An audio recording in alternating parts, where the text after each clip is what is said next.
Assalamualaikum warahmatullahi wabarakatuh. Nah, pada video kali ini saya Muhammad Batni Faroro dari Prodi Sistem Informasi dengan NIM 090206 dan 3041 akan membahas tentang keamanan informasi.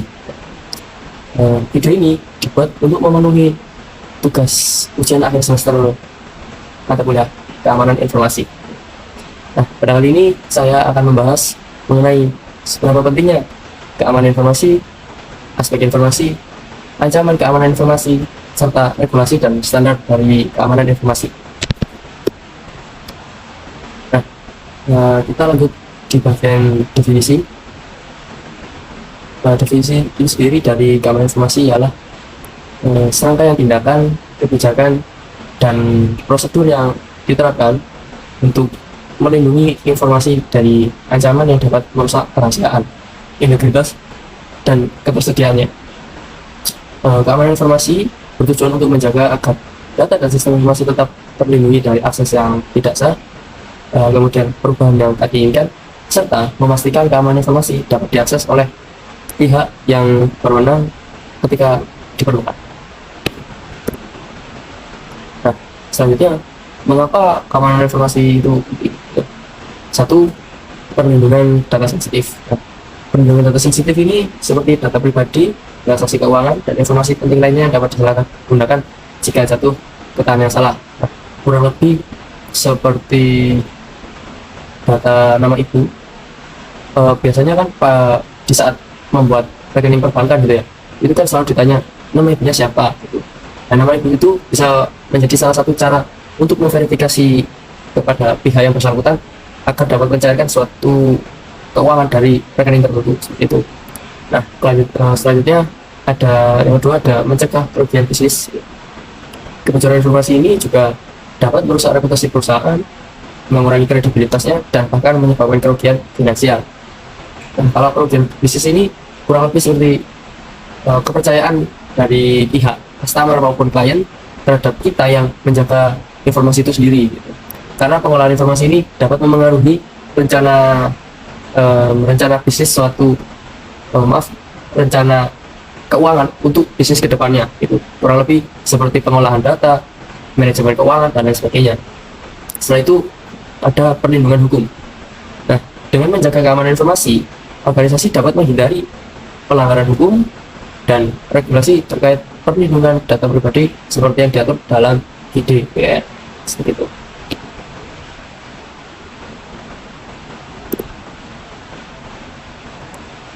Nah, selanjutnya kita masuk ke aspek keamanan informasi.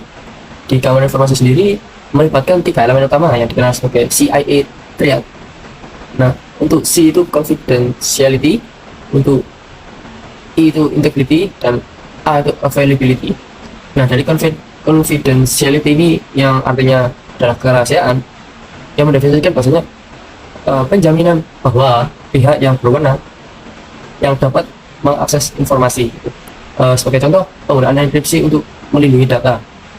Buat yang mungkin belum mengetahui enkripsi data itu seperti pengacakan biner. Jadi misal sebagai contoh, kita memasukkan kode ABCDE di dalam database, tidak langsung masuk sebagai ABCDE, bisa berubah menjadi angka, huruf kecil, huruf kapital, bahkan simbol-simbol unik yang tidak dapat ditemui gitu. Kemudian integrity atau integritas. Integritas sendiri memastikan bahwa data yang disimpan atau dikirim tetap utuh tanpa perubahan yang tidak sah. Sebagai contoh, penggunaan checksum atau algoritma hash untuk memverifikasi integritas data. Kurang lebih seperti QR code atau mungkin menanda bahasanya Anda bukan robot, itu juga salah satu integritas untuk sebuah API penjagaan gerbang data dalam pengaksesannya. Kemudian nanti di availability yang mengartikan ketersediaan, di mana availability ini mendefinisikan penjaminan bahwa informasi dapat diakses dan digunakan oleh pihak yang berwenang ketika dibutuhkan. Nah, sebagai contoh, sistem backup untuk memastikan data tetap dapat diakses meskipun ada gangguan. Jadi ketika kita mengumpulkan suatu data perlu dipastikan bahwasanya data tersebut memiliki backup lebih daripada 2 gitu.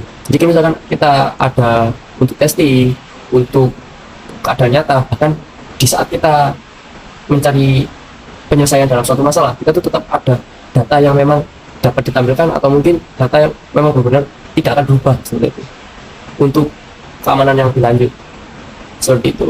Lalu kita lanjut ke bagian ancaman keamanan informasi. Nah, di ancaman keamanan informasi sendiri ada beberapa macam gitu. Ancaman terhadap keamanan informasi dapat datang dari berbagai sumber, bisa juga internal maupun eksternal. Yang pertama, kita bahas bagian internal. Nah, ancaman internal itu misal seperti karyawan yang sengaja atau tidak sengaja membocorkan data. Nah, untuk ancaman yang ini itu bisa diakali dengan mengedukasi karyawan, menjaga pola karyawan, memantau aktivitas karyawan, kurang lebih seperti itu. Jadi kalau misalkan karyawan ini ingin mengkhianati suatu instansi, dia itu tidak langsung bisa menelusuri keseluruhan data, hanya bagian luar saja. Jadi jika memang ada pencurian data, kita pun bisa langsung segera membackup dan membuat perlindungan baru gitu. Kemudian ancaman eksternal, ini bagian serangan dari pihak luar, seperti peretas yang bisa dikenal sebagai hacker atau perangkat lunak bahaya seperti malware. Nah, kalau ancaman eksternal ini bisa kita tambahi perlindungan dari setiap sudut agar tidak membuat celah tersendiri di bagian database gitu. Nah, kalau untuk malware sendiri, ini tuh program yang kurang lebih seperti virus, trojan maupun ransomware yang dapat merusak data atau mencuri informasi. Nah, mungkin yang pernah tahu virus, trojan atau ransomware itu biasanya kalau misalkan kita menelusuri sebuah web itu, tiba-tiba ada iklan yang menyerang perusahaan, itu dinamakan ransomware gitu. Terkadang kita dimintai akses untuk setiap ransomware itu sendiri gitu ya, misalkan izinkan akses dan lain sebagainya gitu. Jika kita tidak sengaja mengizinkan atau mungkin dengan sengaja tanpa sepengetahuan umum mengizinkan hal tersebut mengakses laptop kita, secara tidak langsung laptop kita akan terbunuh oleh virus tersebut. Jadi dari device kita tidak langsung masuk ke server utama sistem pencarian atau mungkin kayak seperti Google, YouTube dan lain sebagainya, tapi dari sistem kita masuk ke virus tersebut, kemudian masuk ke sistem pencarian dan dikembalikan ke sistem virus ini tadi, dan begitu masuk ke device yang secara bersamaan data dan juga penyerangan secara berturut akan masuk terus menerus hingga membuat device blank atau mungkin black screen. Kemudian phishing, taktik penipuan yang digunakan untuk memperoleh data pribadi atau informasi login melalui email atau pesan palsu. Nah, dari phishing ini sendiri kita mungkin udah sering menemui gitu ya. Misalkan kita tidak kenal seseorang yang mungkin kerabat kita atau siapa, tiba-tiba melontarkan via WhatsApp atau SMS memberi sebuah surat undangan gitu. Nah, itu sebenarnya biasanya di dalam surat undangan tersebut itu sudah dibuatkan program untuk mengakses data kita gitu ya, kurang lebih seperti malware gitu. Bedanya phishing ini sendiri masuk melewati kredensial dari sistem device kita, bukan dari sistem koneksi kita gitu. Jadi phishing ini jauh lebih berbahaya gitu. Tapi phishing ini biasanya itu kelihatan kalau mungkin sering berkunjung ke website resmi gitu ya, misal BCA, terus PDDikti gitu, itu kan ada tulisan .government.id dan lain sebagainya gitu. Bisa dicek dari kapitalisasi hurufnya, dari tanda belakangnya seperti .government.co.id dan seperti itu. Jadi phishing ini tuh biasanya webnya juga itu HTTP bukan HTTPS seperti itu. Kemudian yang terakhir adalah serangan DDoS. Serangan ini biasanya membanjiri sistem atau server dengan lalu lintas yang sangat banyak untuk menyebabkan gangguan atau kerusakan gitu. Nah, kalau serangan DDoS ini juga sering ditemui, tapi serangan DDoS ini biasanya lebih mudah datang ke device yang umurnya sudah di atas 5 tahun gitu. DDoS ini seperti pengiklanan yang terus menerus yang membuat laptop itu akan blank gitu, dan memaksa kita untuk memasang antivirus yang mereka buat gitu. Atau mungkin kita disuruh untuk membayar suatu lalu lintas untuk menghilangkan DDoS ini sendiri. Ini juga kurang lebih sama dengan malware. Hanya saja kalau DDoS ini penyerangan secara berturut-turut. Nah, selanjutnya kita memasuki bagian regulasi serta regulasi perlindungan data. Nah, di regulasi perlindungan data ini sendiri ada yang namanya GDPR atau General Data Protection Regulation. Nah, peraturan ini dari Uni Eropa yang mengatur pengumpulan dan pemrosesan data pribadi. Nah, organisasi yang mengumpulkan data dari warga Uni Eropa harus memenuhi GDPR, termasuk memperoleh persetujuan eksplisit sebelum mengumpulkan data dan menyediakan hak akses serta penghapusan data. Pelanggaran dapat mengakibatkan denda besar hingga 4% dari pendapatan tahunan global. Jadi GDPR ini memang dibuat untuk area Uni Eropa sendiri agar keamanan lebih ditingkatkan.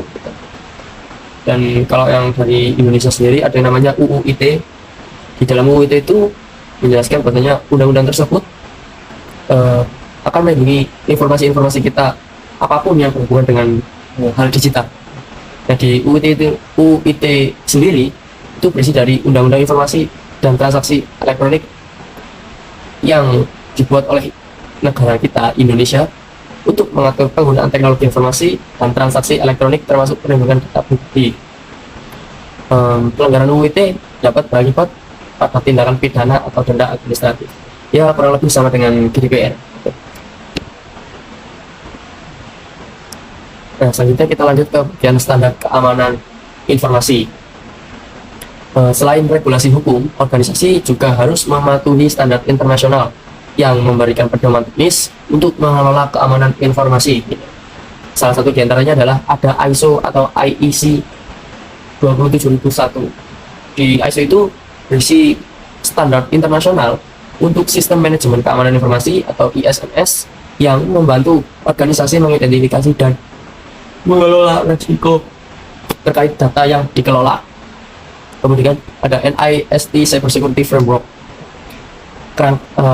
Framework ini adalah framework kerangka kerja yang dikembangkan oleh NIST itu sendiri atau National Institute of Standard and Technology untuk membantu organisasi mengelola risiko keamanan siber. Framework ini terdiri dari 5 fungsi utama, di antara lain identifikasi, perlindungan, deteksi, kemudian respon, serta pemulihan. Nah, kesimpulan dari video yang telah saya buat adalah keamanan informasi adalah aspek vital untuk melindungi data dan sistem dari ancaman yang dapat merusak kerahasiaan, integritas, dan ketersediaannya. Dalam era digital yang terus berkembang, ancaman terhadap informasi datang dari berbagai sumber, baik internal maupun eksternal. Oleh karena itu, menjaga keamanan informasi bukan hanya soal teknologi, tetapi juga kebijakan, prosedur, dan kesadaran dari seluruh pihak yang terkait. Dengan fokus pada 3 elemen utama CIA, right, confidentiality, integrity, and availability, organisasi dapat mencegah resiko kebocoran data, kerugian finansial, serta pelanggaran hukum yang akan dijatuhi oleh regulasi yang telah tersedia.